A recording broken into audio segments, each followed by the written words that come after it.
There we go. Hello, good morning, good afternoon. That is going to be the worst intro to back to an F1 podcast. We go. It's not.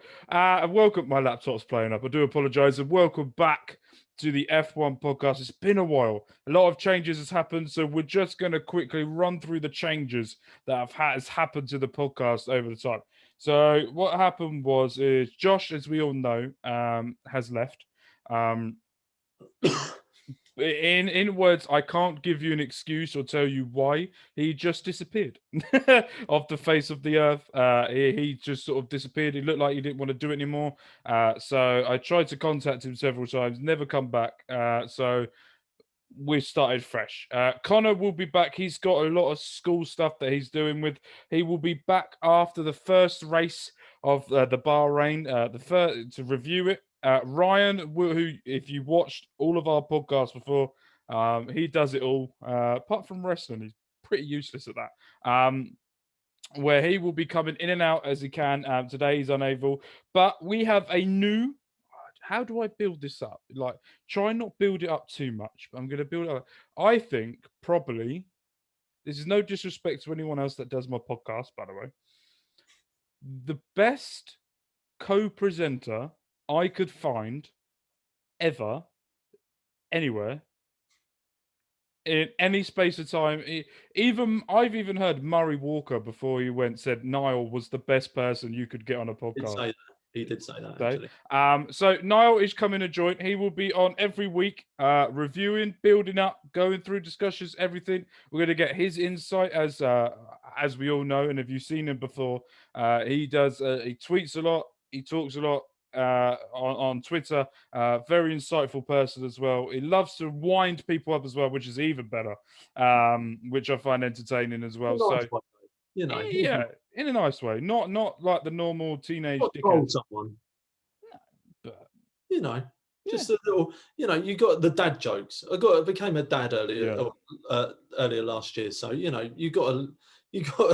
I do find, because I've got two, and you do find as soon as you get a child, the dad jokes become more funny. Yeah, oh yeah, definitely, because no one else finds them funny. No one. You find them like I was reading. This is how sad I am, right? So I had one of those the cheaper versions of a penguin. I had at work today, and I read out the joke to someone. They were like, "Oh, it's okay." I'm pissing myself with laughter. Yeah. I find it hilarious. So the structure of the podcast is we're just gonna have fun. Josh was very, very insightful, and all of his knowledge, and I am very grateful for him. If it wasn't for him, we wouldn't have started this F1 podcast, and I'm very thankful for him. If you're watching this or listening to this, thank you ever so much. I do wish you all the best in anything you do moving forward. You've got a massive, great future ahead of you. You're so young, and you've got a lot to go. So if you ever want to come back, if you ever want to have a chat, we're still here for you. So thank you. So let's get into things.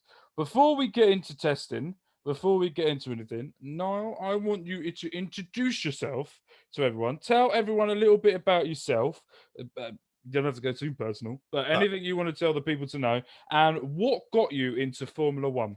Yeah. So I'm Niall. I've been into Formula One since I can remember, and it was as most people probably are. It was their parents that got them into it. My mum and dad actually met at a racetrack. They met at a little racetrack called Castle Combe, and it came from there. So dad worked at McLaren for a little bit many years ago, and as you may have seen on my tweets, this is usually full of Reading stuff and Formula One stuff, but we're moving house at the moment. But I've got some pretty nice bits from old Formula One cars that my dad has been able to get us over the years. So it really comes from him more than anything. I mean, growing up, it was, the weekend was Murray Walker, who we'll probably touch on at some point.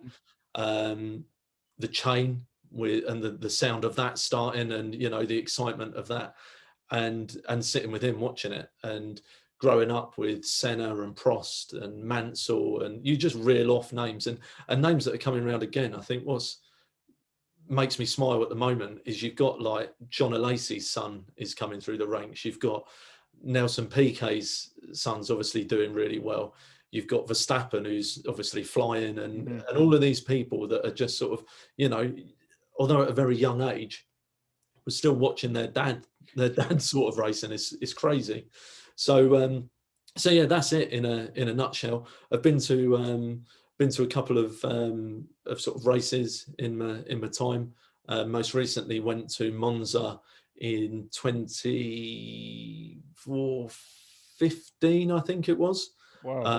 Which was absolutely incredible. And again, growing up watching the Tifosi running on the track at the end of the races, like we were there, we'd got our general admission tickets, which are next to nothing, like really like affordable to do. And we bought them so far in advance. When we got there, we thought, should we, sod it, let's upgrade our tickets, because at the time, you've spent the money ages ago. That doesn't. So we got tickets onto the start finish line, like further towards the back, not at the trophy bit. But at the end of the race, they open the gates and just let you run on the track. And we were there next to them where they're waving the massive Ferrari flag and what have you, and absolutely sort of hair on the back of your neck standing up stuff. So yeah, long history of watching Formula One. I think Senna, my all-time favourite driver, closely followed by Schumacher. The time I was growing up, and I really remember it, I do have a lot of memories of Senna. We actually met him in Monaco once. I was on holiday with my dad. Wow. And I say met him, I mean, Yeah. in the street, and like, that's Ayrton Senna, quickly go and say it. And like, you're in a scrum of like 100 people type thing. But for me, like the iconic, I was growing up in the Schumacher era. Like that was when I remember it like really clearly, and what have you. So yeah, Schumacher and that Ferrari was just formidable, to the point that I used to honestly think the Italian and German national anthem was just one song. Just one continuous song. Yeah, that was it. Okay, then I was gonna ask you something else, but I'm gonna ask you this now. Growing up with the Schumacher era, we've got the Lewis Hamilton era right now, both on 7 world titles. Where would you rank them both? I think the thing is they're both so special, and I know for both of them you can make arguments that they had the best cars, the best teams, and they did. That was why they were so dominant. I think for me, I think Schumacher edges it a bit. I think if you go back to the sort of time he was winning, like the physical side of it, the mental side of it, I think was a bit sort of stronger than you needed to be, a bit stronger than you do now. But you can't, like, saying that sounds like you're taking something away from Hamilton, which you're not. I mean, again, you can make an argument that actually he races, but he might be on the front row of the grid on a Sunday afternoon. He might be on a catwalk on Monday night. And like the mental ability to sort of keep winning and have an interest in both of those things is incredible. I think we'll probably appreciate Hamilton more when he retires. And people do get bored of dominance, and they get bored of Ferraris, and they get bored of the Mercedes doing so well. So for me, though, I would always, I love Schumacher, and that was just growing up. I think maybe there's some other memories, but for me, I'd put Schumacher above Hamilton. But we're talking milliseconds over a lap. It's the question that everyone would want to know, isn't it? You put Senna, Schumacher, and Hamilton all in the same car. What happens? It's interesting for me. I always go for Hamilton. For me, would always top it, just by, I don't know what it is. Lewis just has this thing about him, this aura, this thing about him that I think no matter what's in front of him, he will overcome it, no matter what it is. And I think if you put him in a car as well, back with Schumacher, I think it's one of those things. I think it's a bit like the terminology term of like basketball. I go back to that. Like, you can never compare Michael Jordan to LeBron James. You can never compare the both, because they were both different. It was different times, different cars in there, and it's different eras of how other people were driving. And I think it's just, it's like the Ronaldo Messi. You've got the bionic Ronaldo that's that's basically, he's had to do it himself.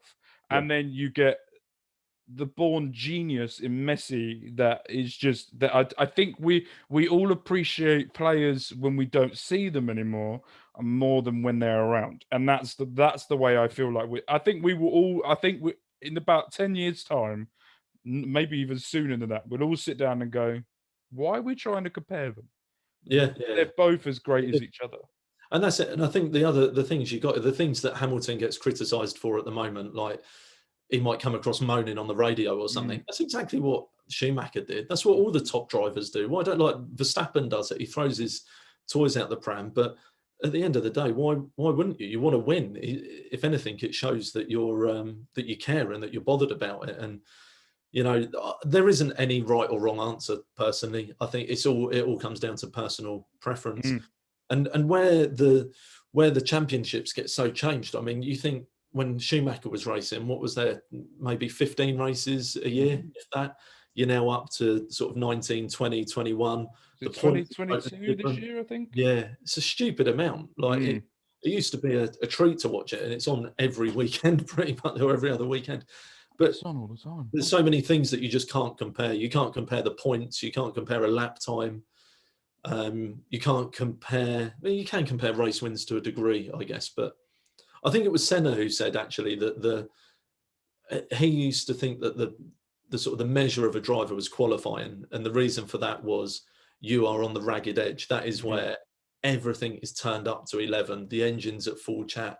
You are on point. You're fully focused, and you do a lap, and sort of you're in tunnel vision type thing. So I think, yeah, and maybe in a one-lap shootout, Hamilton will probably beat most people. And then you can bring in someone like Verstappen, though, into that. Like, he's just fantastic in qualifying. So Verstappen has that quality that you know is going to be maybe a world champion one day. But you also look at all the drivers around and you go, there are some drivers that are up and coming that if Verstappen doesn't win one soon, I think he's going to struggle. And we'll get more into that a little bit later on. But we're just going to slightly go off topic for a sec and talk about Murray Walker. The voice of Formula One for so many years, so many people's generation of voice that goes with any motor racing at certain points. He's done it all. He is very well known for getting it wrong. He's very well known for getting so excited and getting it wrong, but he still didn't care. Everyone loved him.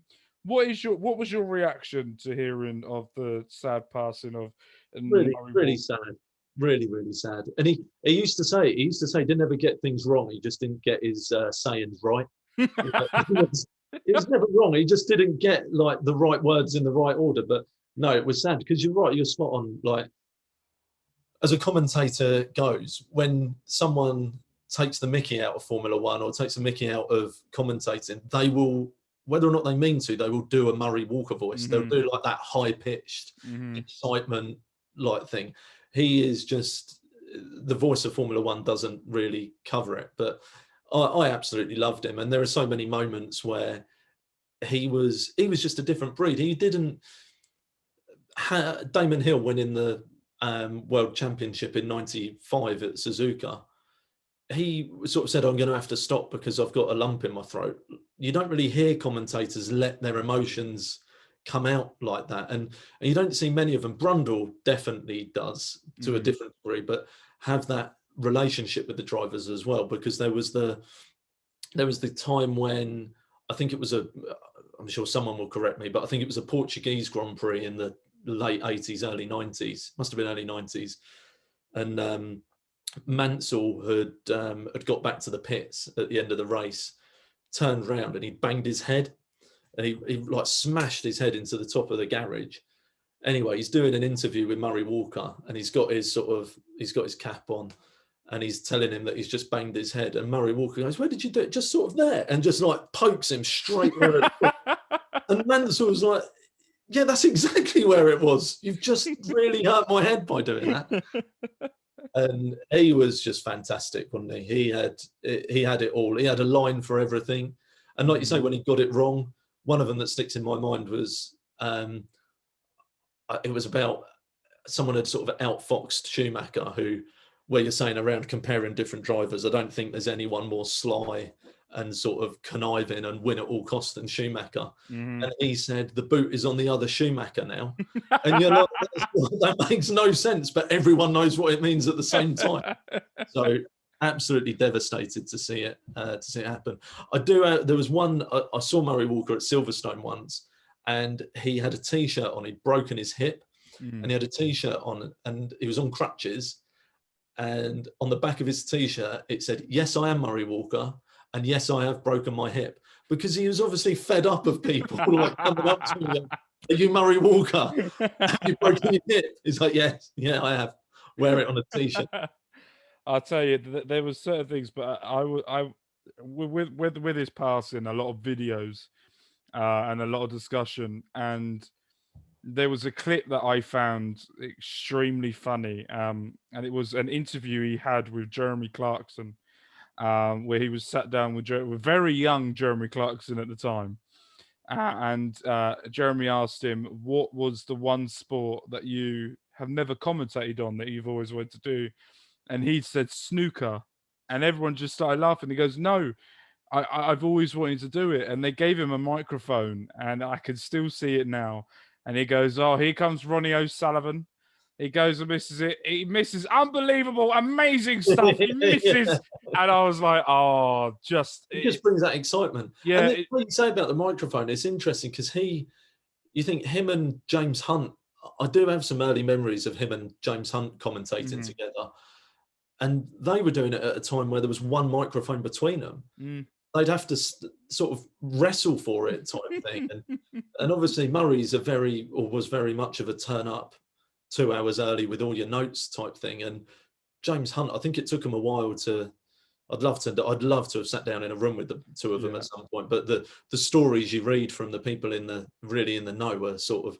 They didn't really get on at first. They'd clash. They'd be arguing over the microphone, and James Hunt would turn up after a few drinks, maybe the night before, and not even blag it, just call the race as he sees it, type thing. And Murray's there with his stuff on, and no, he was an absolute legend. And they've got to do something at the first Grand Prix for him. There has to be some sort of. I think there's talk that fans should be allowed back in full capacity for Silverstone this year. It's talk that it could be everyone, it could be all allowed back in by then. And there is mentions around that they're going to do stuff for him and the McLaren Chris. Who are you thinking of? Can't remember his name. I'll look it up in a minute. Another guy that passed away during lockdown as well, for McLaren, that they're looking of doing something for both of them, do a big thing. And they're also unveiling the Sir Lewis Hamilton pit straight as well, aren't they? Yeah, which is a nice touch. I wonder if they're going to call him Sir Lewis throughout the race and stuff like that, or whether or not he gets that. Because there aren't many sportsmen that still are competing. I'm sure, again, someone will probably tell us 100, but off the top of my head, I can't think of many that are competing. Andy Murray's a Sir, isn't he? Or is he an OBE or MBE? He's not a Sir yet, I don't think. Did he not get one when he won Wimbledon? I might be totally wrong, and I thought he was Sir Andy. I'm going to Google this. While we're here, I'm going to Google it. But there aren't too many, so I don't know if they'll call him Sir Lewis. And let's see if he is. Oh, he is. Oh no, Sir Andrew Barron Money OBE. Yeah, he is a Sir. He's a Sir, yeah. Yeah, he is a Sir. But they don't call it. Yeah, because I always thought, because I remember Olympians when they got Sirs in the 2012 and went back, they were like Bradley Wiggins was Sir Bradley Wiggins. That's what he did as well, didn't he? Yeah. That's how he got one. He got one as well. How would you be? It gives a bit of a sort of probably says a lot about someone, doesn't it? But on the one hand, if I was knighted, insist that you call me. Oh, can you imagine? I'll tell you what. If I was knighted by the Queen, I would make I would make everyone call me Sir Mark. If you went Mark, I wouldn't answer you. I wouldn't even look at you. And so you go Sir Mark, I go yes, and just really posh hello, like that. It's just got to be done. Right, testing. let's get into it. Let's get cracking. We've got some little stats here that I found. So most laps that were done in testing was Alfa Romeo and Alfa Tauri, who both did 422. Ferrari did 404. Alpine did 396. Haas did 394. Williams did 373. Red Bull 369. McLaren 327. Aston Martin 314. And Mercedes 304. Question for you: out of all of those teams, who impressed you during testing the most? I think you've got to look at Alpha Tauri and Alfa Romeo putting in a lot of laps there. I think they, from a lap point of view, over 3 days to do that volume is an awful lot. I think that Alpine. I'm calling them Alpine. I think it is Alpine. I think it is Alpine. But you know, we're going to mix between the both. We're not ever going to get it right.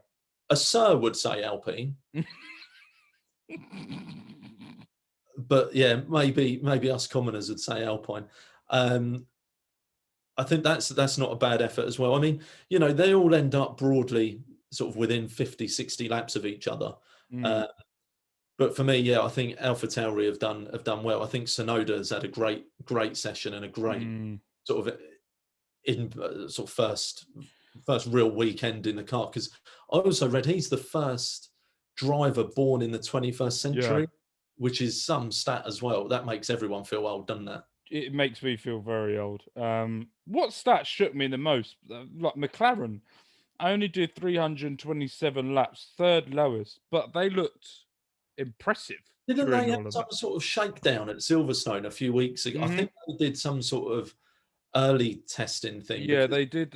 I think it was the day after the launch, the 90-minute launch, that then revealed it was the same exact one as the year before. Anyway, what's different apart from Alpine, and Aston Martin, which is basically a Mercedes anyway. If you look at them next to each other, they all look pretty much the same as last year, there or thereabouts. The Haas is quite different, I guess, or Haas, because that is essentially a Russian flag. I was going to say, don't you mean Mother Russia? Yeah, that is that is a bit of an interesting one. But no, I think AlphaTauri with Tsunoda and Gasly is pretty, you know, pretty special to get that to sort of get joint top laps. And when you also think the other thing for Alfa Romeo is you think Raikkonen's doing a lot of those laps as well. I did have Raikkonen's laps somewhere as well. He did the second most, I think. Yeah, he did 165 laps on the Sunday alone. Yeah. So I had 229 in total. He did 165 laps, and George Russell did 157 laps on his own, because Williams did. They had their pre-testing driver or something. I can't remember his name now. The first Israeli since his dad, I think it was, in motorsport, in Formula One. Yeah. And then they had Latifi on the Saturday, and then Russell on the Sunday. Good thing that they know that they were confident their car was reliable. Let's put it that way. You've got to be pleased with. You've got to be, and that's what I think. Because I think testing is more about race pace and what have you, isn't it? It's that reliability bit, and you see Mercedes at the bottom of the number of laps done, but you know, it does that really tell a story going into the start of the. I think they've looking at the race pace of the Mercedes. I think the Red Bull was sort of half a second. I think Red Bull were about half a second better off than the Mercedes in that time. But you also know Red Bull might have a good start of the season and maybe get a couple of wins or, you know, decent 2-3s, maybe 1-3 finishes. But you also know Mercedes have just got the budget and the know-how to pull it back, and that's going to be interesting to see at the start of the. It's quite interesting. I'm looking at the timings for the Sunday testing. Bottas was third bottom, 16th. He did 86 laps that day for a 1:32. It's, from what I can see here, the only person to do less than Lewis Hamilton was Sergio Perez, who did 49 laps. Did a bit. Lewis Hamilton did 54 laps for a 1 minute 30. He was 1.065 off Red Bull. And that's what I think, that's when you then come into sort of, because the fastest lap tells a bit of a story, but you've then got to sort of look at what tyres were they using, what run were they on, and actually have Mercedes turned up the wick, or are they sandbagging a little bit? And you know, I don't think they were sandbagging on the Friday or Saturday when Hamilton was spinning. No. That is rare to see him spin. I think didn't they say the last time he spun was 2014? It probably, I don't know, but it wouldn't surprise me if it was, certainly without anyone else involved. What do you think of this Mercedes? My opinion, I don't think they're sandbagging. I think that they are playing a trick on everyone. I think that they had their engine on the lowest that they wanted to do. They wanted to get little bits that they wanted to see if it worked. And you could see that they were trying different things on the Friday and the Saturday that were and weren't working, and they were trying different things. But I still feel, my opinion, especially with Lewis Hamilton, of how good he is, that I don't think that they had that engine or they had that to full pelt to show. I think they've done this to make people go, Yeah, I think there is a bit of. It wouldn't surprise me if they have held some back, but I think when you hear I can't remember the engineer. It was a chief engineer. It wasn't Toto. Had come out and sort of said, you know, Red Bull are looking good and they're going to give us a problem at the start of the season and this, that, and the other. I was like, doesn't really sound like the sort of thing that a Mercedes engineer would say and believe. I think that they know Red Bull have caught them a bit, and the race pace does show that. The race pace does show over those long stints that actually the Red Bull is quicker. But you're then into, is the Red Bull quicker or is the Mercedes slower? So looking at the data that we can, they're going to be there or thereabouts. Of course, they're going to be on the podium in the first couple of races as a minimum. They're not going to. They haven't just forgotten how to build, or they haven't forgotten what the aerodynamics are meant to do. It will be interesting to see, and I hope that it's at least closer. But if I had to put a pound on the constructor and a pound on the driver, it's going to be Mercedes on both of them. Who it is, we probably can, we've each got our own opinion on that. But are Red Bull going to win the constructors title this year? I doubt it. Will they be closer than last year? Definitely. I tell you what, looking through these times and the people that were racing, what do you think? Let's go low. Let's start down the order of where cars could finish. Haas. Yeah, they are. I think they're going to be below Williams this year. Yeah. What? Okay, so there's been a lot of talk, extremely a lot, maybe the most that I've ever experienced ever, for Nikita Mazepin, or as I call him, Marzipan. Yeah. I don't want to, like, I'm going to put this in like a subtext before I say anything, okay? I don't agree with anything he's done. I think he's wrong in what he's done before F1, and I feel like F1 should, and I've said this quite a lot before on multiple different F1 podcasts before, where I feel like F1 should have stepped in and do something to help the situation, or do something. Taking that aside, I'm concentrating on the driver and I'm concentrating on the car. I was impressed by Mazepin to a point. I don't think Haas are going to be any good, but to me, he showed a lot more consistency with Mick Schumacher as well than I was expecting. I was expecting times to go middle-ish, go not that much, but certain points he was up there and he was doing well. Yeah. But then he seems to be someone that has that consistency that maybe if they improved it, could do something. Yeah, I think the thing with him is that obviously the stuff that happened in pre-season is sort of inexcusable, and there is no. I think there's a lot of hate towards him because rightly of that, and arguably because of the fact that there are probably better F2 drivers that deserved his seat. And I think the fact that you've got an American car driving around with a Russian flag, probably all that added to that, if you put that in the context of the fact that they've got the F2 champion in their team as well. Yeah, and they're not really caring about that. It's just a bit wrong. They've gone, come to Formula One, brilliant. We're going to put you in a Haas. Fine. I mean, who's not going to want to drive a Formula One? You drive any car, like you get your foot in the Smith, like absolutely, through the Ferrari Academy and what have you. And then you've got Mazepin, who, you know, I just think there are better drivers. I think you could have got. I don't know enough about maybe the ins and outs of it, but someone like Callum Ilott, is he not more deserving? He finished second in the championship last year. Would it not be sort of more deserving of him to get in there? I like Schwartzman as well. So Schumacher's teammate at Prima. Either of those are arguably more deserving. But as we've seen in football, which we won't go massively into, you know, Russian rubles speak volumes, and clearly he's going in with, whether or not it's state backing or just, you know, a massive company backing him, that's what I personally believe has got him that drive above others. Do you think, okay, so if we take all of that, let's take the context of everything out to a certain point. We're not going to forget about it.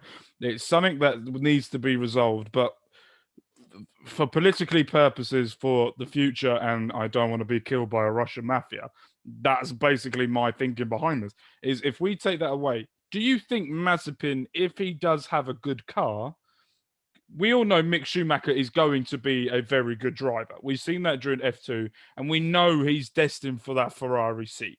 We all know that, but it's going to be who expense. Is it Sainz? Is it going to be Leclerc? We don't know. Is Mazepin going to shock people?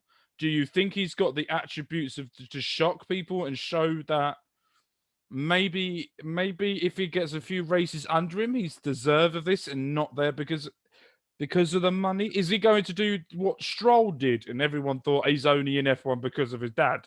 But then Stroll has, I think, he's come into his own a bit, hasn't he? Yeah. But there are better drivers that you'd put in that than Stroll, but he's proven himself. He's got podiums and he's got pole positions. Where was it? Was it America, wasn't it? But yeah, no, was it Turkey? I think it might have been Turkey last year where he got pole position. Yeah.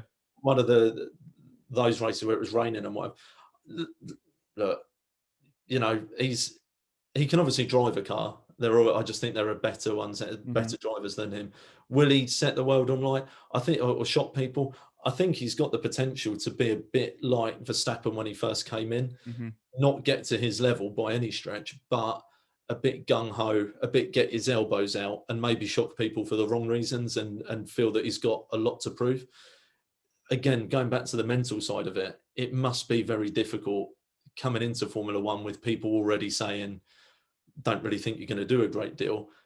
You want to prove them wrong, but at the same time, you don't want to write your car off in the first 3 laps of every race. Yeah, I think it all depends on what, I think the mentality of what, I think it all depends on Haas, how they're going to treat him from now till the start of Bahrain, the very first race. He's the number one, though, isn't he? Are they going to go, right, you need to go out there, you need to prove them wrong? Are they going to egg him on, or are they going to, right, we need to control this? I don't think Haas have got the capabilities of doing the in-between. I think they're going to go from one extreme or another. It's going to be one or another. That's about it. McLaren, Lando Norris and Daniel Ricciardo, they did a lot of consistent laps. The third least, I thought they did a lot more than that, but the third least most in that. What do you expect McLaren to do this year? I think they're getting. I think they're going to be up there or thereabouts. I think Lando and Ricciardo are probably my favourite driver pairing. I mean, closely followed by Mazepin and Schumacher. Yeah, obviously. Yeah. But I think that I think they're a good team, and I think Lando will learn a lot from Daniel as well. I absolutely love Daniel Ricciardo so much, mainly because we've both got massive teeth. But aside from that, it's like he's just a good guy, isn't he? He's just a I nice. was not expecting that. I'm not gonna lie. I was not expecting that. That is excellent. It's about the only thing I've got in common with him. But he's just a nice person, and you can imagine that where we were talking before around sort of legends, maybe Schumacher, Prost. If you were their teammate and knocked on their door and went, "I'm having a bit of trouble at turn 4," like, how do you do that? Daniel's not going to give away sort of give the house away, but he would probably sit down and help you with it and talk you through, and that's what I like. I think McLaren will do very well. The back end of their car looks really good as well, and I think that it's got diffuser looks lovely. Yeah, it's got a few people talking because it was purposely not shown, I think, at launch and in the filming days where they did the extra laps, they didn't sort of show it off. But that's the beauty of it, isn't it? I was reading, I don't know if you've read or seen the excerpts of Adrian Newey's book, How to Build a Race Car. And it's basically him talking through how he's built the Red Bulls and what have you. And he gets the regulations for the year and then thinks, right, well, where's not necessarily the loophole, but how do you interpret this in a way that it's not meant to be interpreted? How do you think outside the box? It's what Ross Brawn did. It's what he's done, and they've won so many championships between them. And I think McLaren have started to do that a little bit with that diffuser. That is, I wouldn't be surprised to see that copied through the. I agree with you. I think that I was listening to Martin Brundle on commentary, and they were talking about Norris and Ricciardo, and I agree with what he says to a certain point where he goes, he hopes that they haven't put Norris and Ricciardo together for the entertainment value. They hope that they use these two as winning, and he doesn't want to see them forced into situations to make something funny. They need to now not.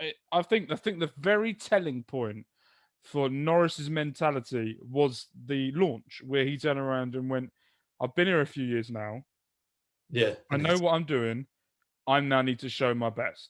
And I was like, "This is a different Lando Norris than what we previous." There seems to be like a pack between Ricciardo and Norris where when you're in the car or in your garage or around the F1, you're serious, you get on with the job and you do it.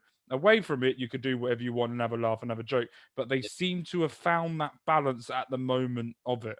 Well, the thing with both of them is that they're both, arguably, they're both number 2 drivers in every other team. So Ricciardo, obviously at Red Bull, was number 2. Renault, probably not. He got better results, but again, you could argue he came into the team and was as the number 2 driver. Certainly when he announced that he was leaving, anyway. And Norris is still learning his trade, so I think he'd accept that.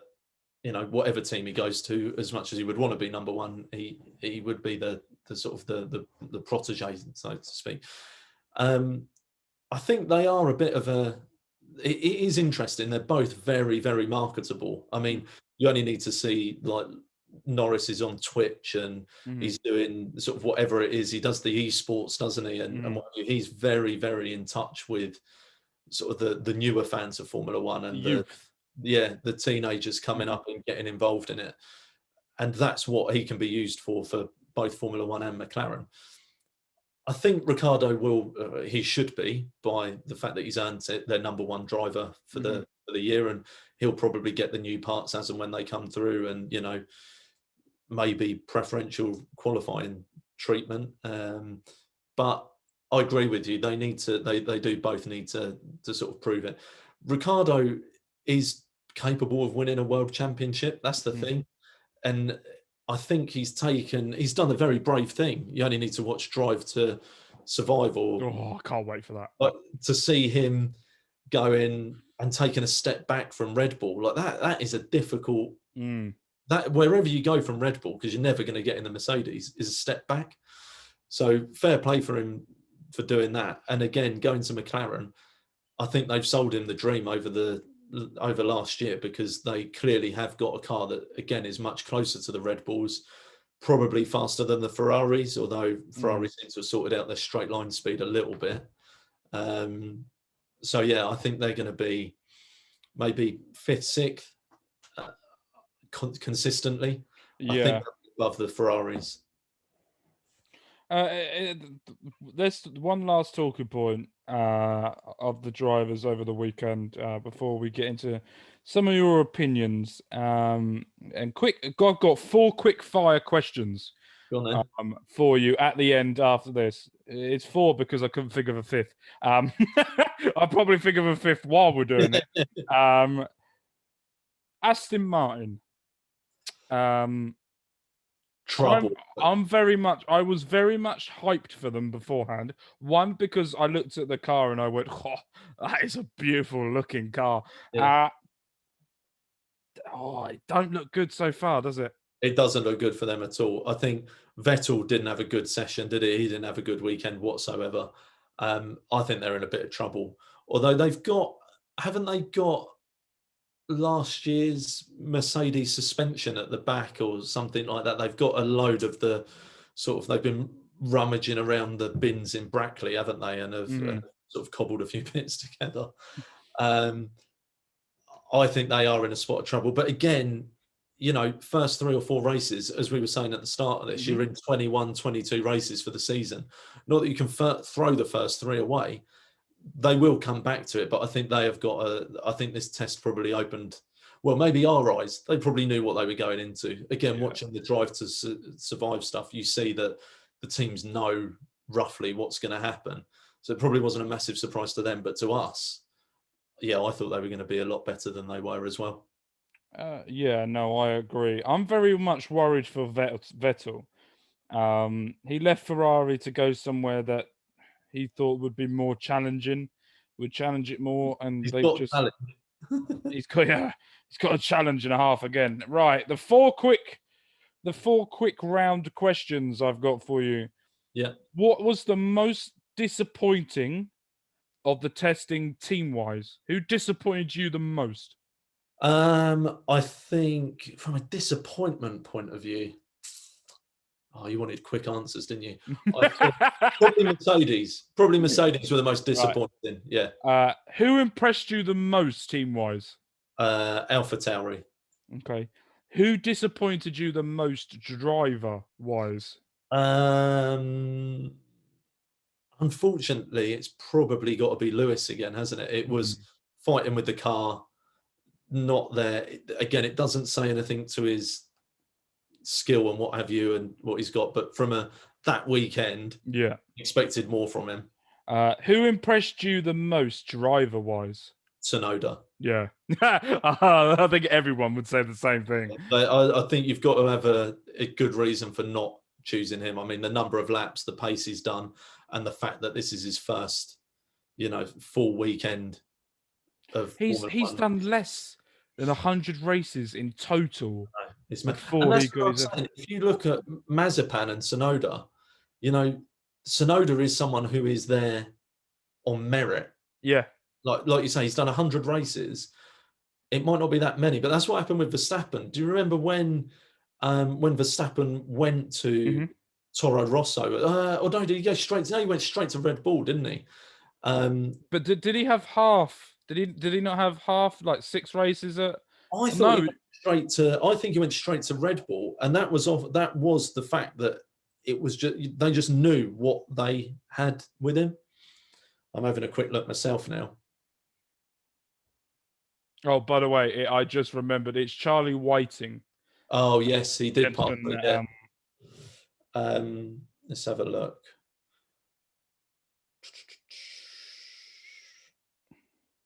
Oh no, he did do. You're right. He did do a bit. Or did he race? He did a free practice in a Toro Rosso. Yes, he did race for Toro Rosso for a bit.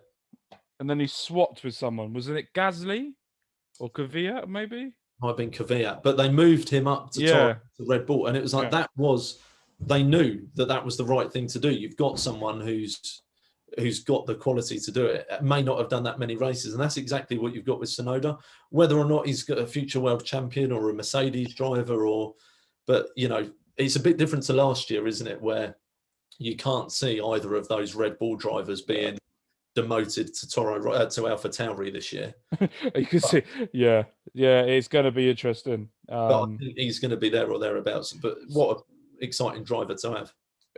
So I'm going to quickly do it. The most disappointing of testing for me, team-wise, was Aston Martin. I really had really high hopes for them. Mercedes, they're win with it. Who impressed you the most team-wise? For me, Williams. Going off it because of the consistency. They seem to have got that. Disappointed driver wise, Gasly disappointed me. I don't think he'll be with AlphaTauri next year. I think this will be his last year. I just can't see it because I can't see. I think Albon will come back, and I think it will be for Gasly's seat. When he does come back. Who impressed me the most? Tsunoda. 91 laps, and he was only 0.093 away from Max Verstappen in a Red Bull. Irrespective of, and again, as we're saying, it's testing, and you don't know how much the engine's turned up to, but to be within a tenth of Max Verstappen in your first sessions is, irrespective of what was going on, that is something to write home about. I do hope he does well this year, and I hope he gets good luck, because as we saw with George Russell at Bahrain last year, in a Mercedes, you can have bad luck that just totally scuppers anything that you would dreaming of. But yeah, let's see how it goes. But exactly, very excited. Right, that's the end. Don't forget, this Friday, Drive to Survive. The new series comes out. I'm so excited for this. I'm not gonna lie. It will be coming out, so go check that out. Next week, we've done our predictions before on the podcast. We're gonna revise them a little bit, and we're gonna get your opinion, as you are new to the podcast now. We're gonna get your opinion, and we want to get your 1 to 20 on drivers where you think they will finish, and the constructors as well. These are dangerous. You see the guys who have predicted Reading to get relegated last year, and you see them just set up. By the way, all I'm going to say is, at the start of this season, I predicted Reading to finish third. Yeah, just so I will take all the points just because I did that. So we're going to get more. We're going to do that. We've only got 2 more weeks, I think, now. Or next week, and then the week after that is the build up to the very first race, if I'm correct. And we will be building up to the very first race in Bahrain. Very, very excited for it. It's going to be a great time. So don't forget as well, if you guys are still here, don't forget to give us some love. Down below in the description is Niall's link to his Twitter. So go and check him out on there. Go and give him a follow as well at the same time. And don't forget, go and like us. Go and share, love, support, anything you can. That'll be absolutely amazing. And we will see you guys next week, because we are back now recording weekly. Woohoo! Woohoo! I'm excited. Bye.